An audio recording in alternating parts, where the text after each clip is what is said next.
El hermano de Pablo Medina, Gaspar, expresó su preocupación en la zona de Curuguatí.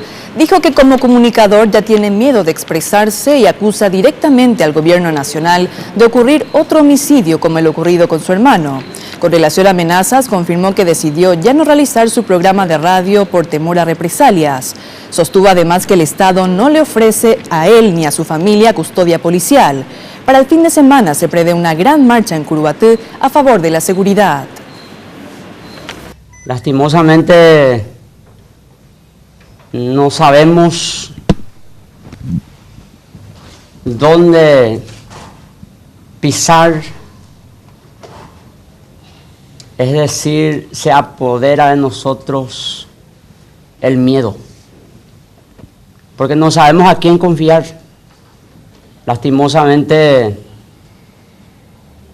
en el mismo gobierno están enraizados estas cuestiones de la mafia organizada.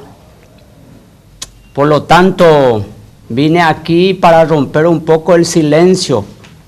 A lo mejor mucha gente dirán que soy cobarde, pero no soy cobarde. Lo que tengo es miedo de expresar lo que siento.